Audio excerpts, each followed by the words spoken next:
ಹರೇ ಕೃಷ್ಣ. ಅಧ್ಯಾಯ 2 ಶ್ಲೋಕ 68. ಈ ಶ್ಲೋಕದಲ್ಲಿ ಆದುದರಿಂದ ಯಾರ ಮಹಾಬಾಹುವೇ ಹಾಗೆ ನಿಗ್ರಹಿಸಲ್ಪಡುವುದೋ ಸರ್ವತ್ರ ಇಂದ್ರಿಯ ವಿಷಯಗಳಿಂದ ಅವನ ಬುದ್ಧಿಯು ಸ್ಥಿರವಾಗಿರುತ್ತದೆ. ಮಹಾ ಅನುವಾದ ನೋಡೋಣ ಬನ್ನಿ.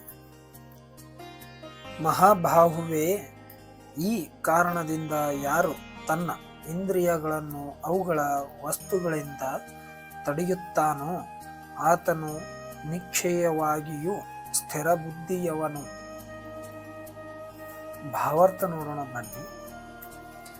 ಇಂದ್ರಿಯ ಭೋಗಾಸಕ್ತಿಯೇ ಶಕ್ತಿಗಳನ್ನು ಶ್ರೀಕೃಷ್ಣ ಪ್ರಜ್ಞೆಯಿಂದ ಮಾತ್ರವೇ ಅಥವಾ ಎಲ್ಲ ಇಂದ್ರಿಯಗಳನ್ನು ಭಗವಂತನ ದಿವ್ಯ ಪ್ರೇಮದ ಸೇವೆಯಲ್ಲಿ ತೊಡಗಿಸಿರುವುದರಿಂದ ಮಾತ್ರವೇ ಅಂಕೆಯಲ್ಲಿಡಬಹುದು.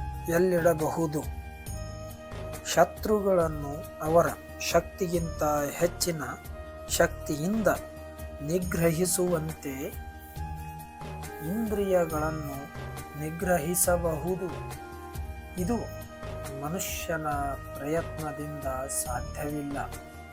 ಆದರೆ ಇಂದ್ರಿಯಗಳನ್ನು ಭಗವಂತನ ಸೇವೆಯಲ್ಲಿ ತೊಡಗಿಸಿರುವುದರಿಂದ ಮಾತ್ರ ಸಾಧ್ಯ.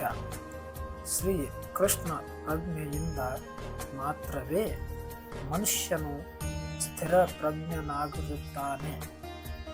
ಈ ಕಲೆಯನ್ನು ಒಬ್ಬ ನಿಜವಾದ ಗುರುವಿನ ಮಾರ್ಗದರ್ಶನದಲ್ಲಿ ಮಾತ್ರ ಅಭ್ಯಾಸ ಮಾಡಬೇಕು.